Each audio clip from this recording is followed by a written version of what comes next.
Good morning, viewers. Thank you very much for watching Punchline Africa Television, broadcasting all the way from the Political Command Center.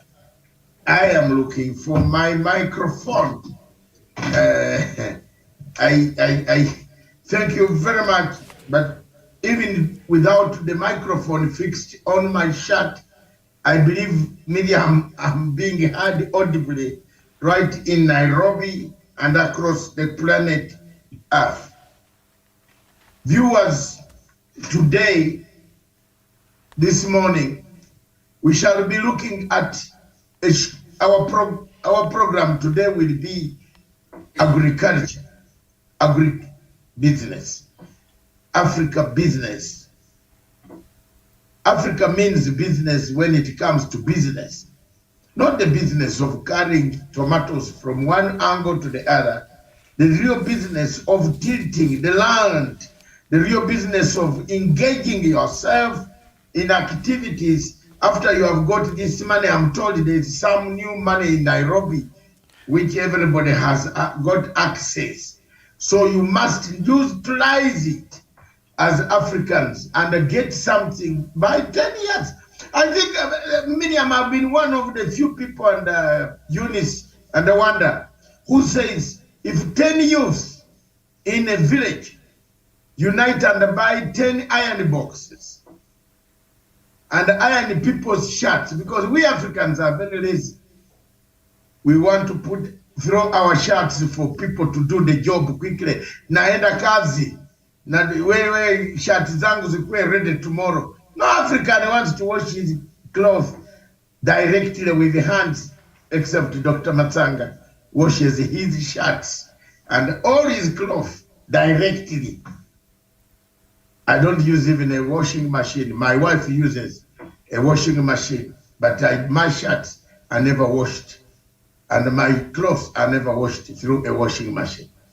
So if you united and you tapped Matsanga somewhere and said, do you have clothes to iron? 10 of you, you'll be taking the money, which I don't know which dryer, national, one of the Rose, is it Rose Dry Cleaners?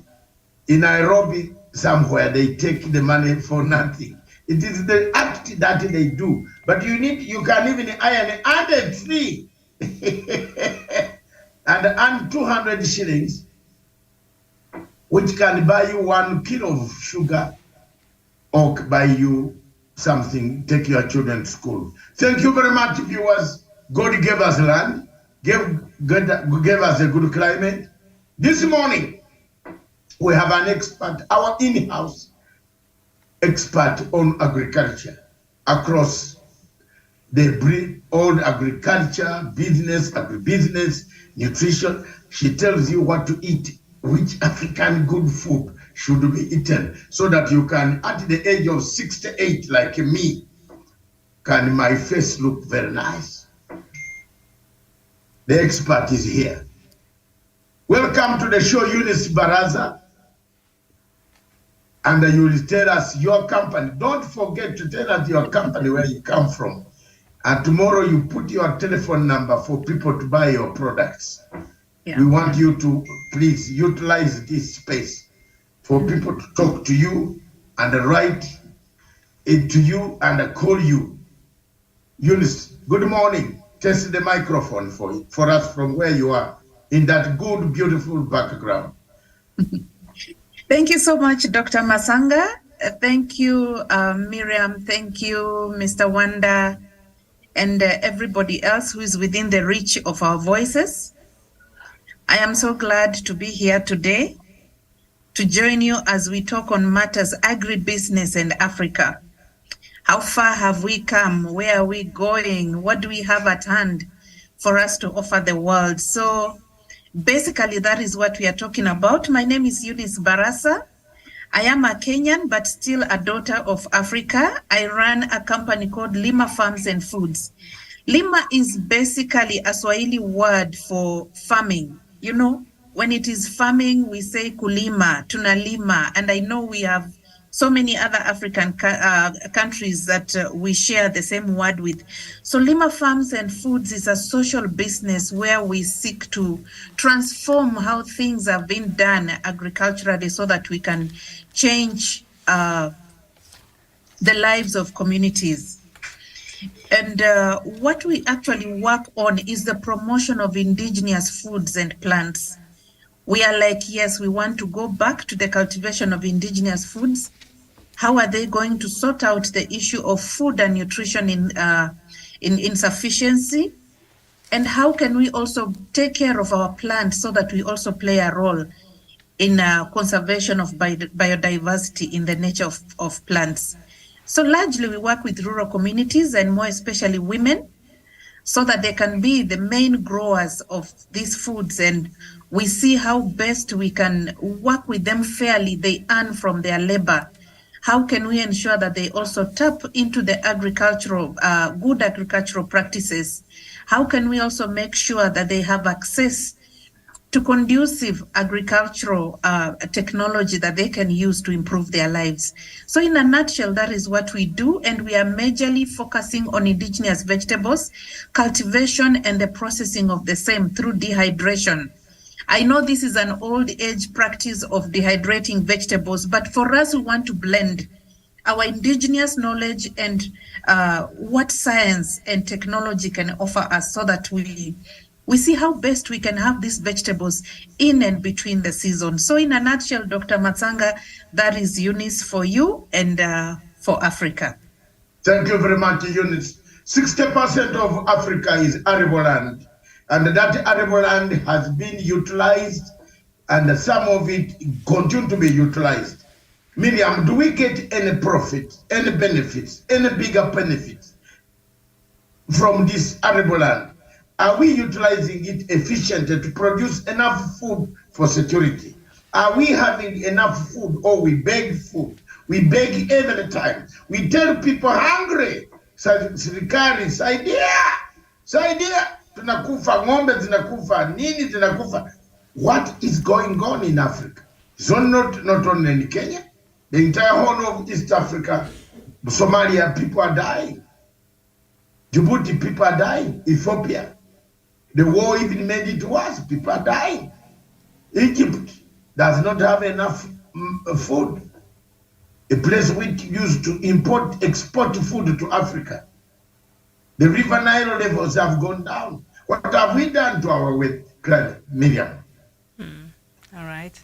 Perhaps Eunice, through her works, would have a better scientific answer to that. But I think I'll just attempt to answer. I think as much as we do have a huge chunk of our lands in the continent are arable, but I think we don't make maximum use of them in the sense that perhaps we need to employ, like Eunice has mentioned there earlier, the use of technology to see how can we better increase and improve on our production. And I think that is just one of the ways we can do that, because I don't understand how countries like Israel, which is not arable at all, but get to have food and they're very food sufficient and they get to provide for their people and even have surplus to put into exports, but we don't get that, and yet our climatic conditions are very, very favorable.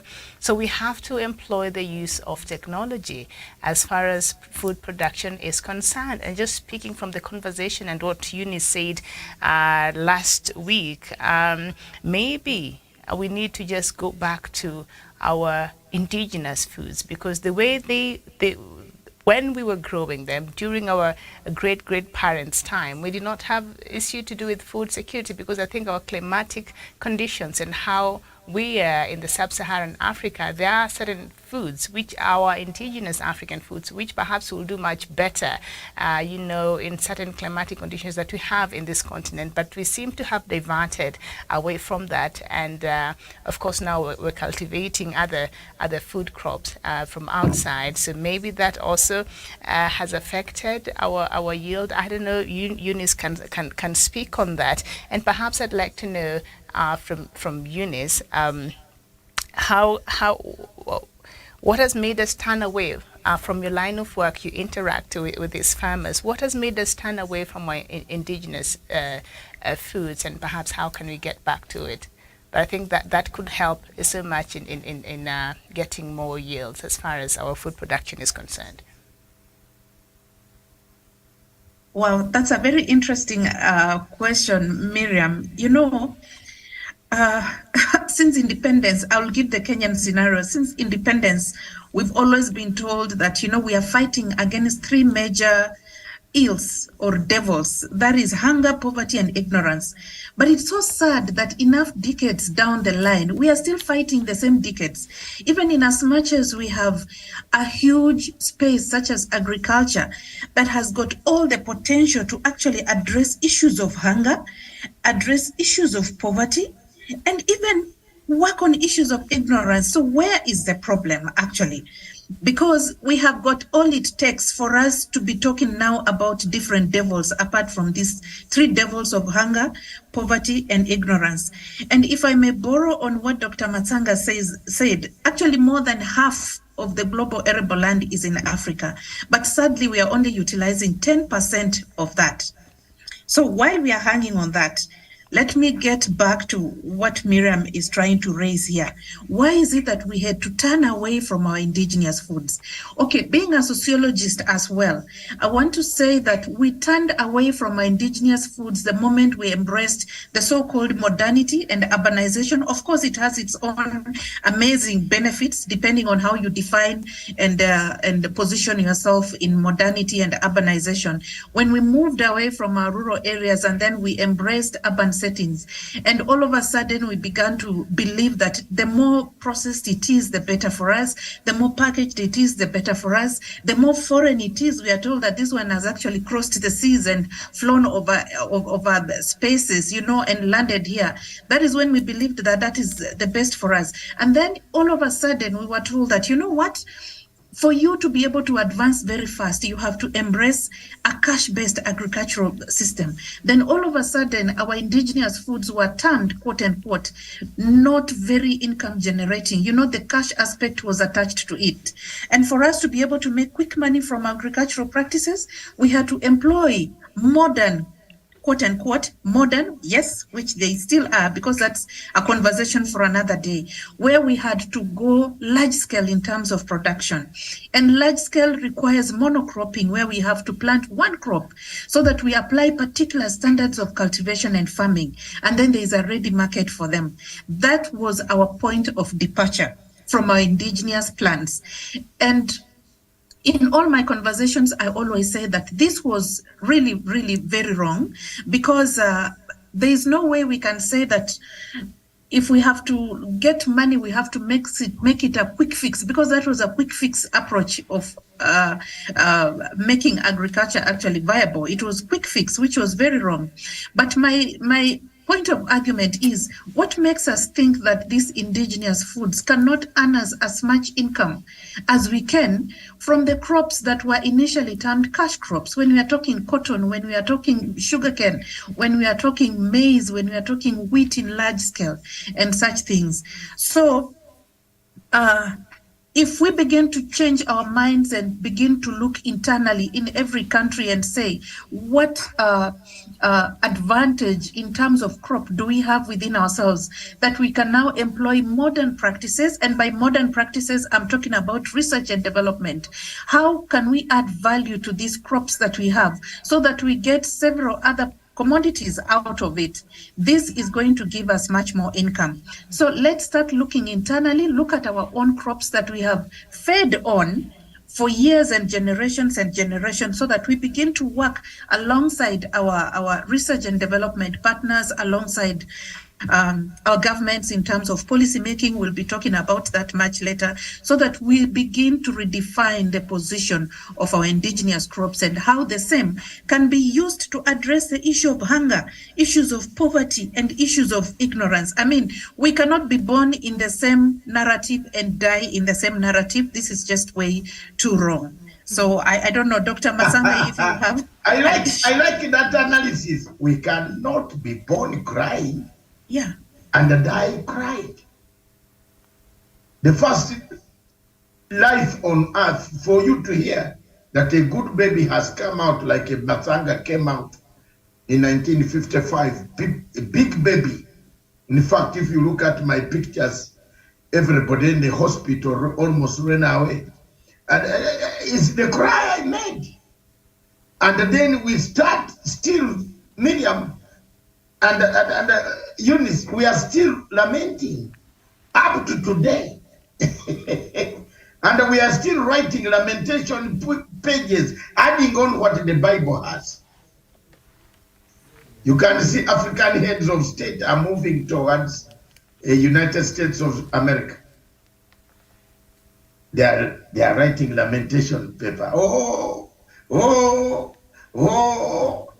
China, all this. Why don't you just go there as Africans and ask, pay our debts off, and we shall sit with you until milele na milele. Don't lament. Don't. It is like if you are having people in the village, in those villages where some of us grew, there are people who come to malice others, backstab others, in order to gain access to certain things or to eat food. Someone comes to your house in the morning with a very big rumor, but he's timing the food, the breakfast that you are going to make. Honestly, Miriam and Eunice and Wanda, if you have never witnessed this, being a village leader like Masanga those days. So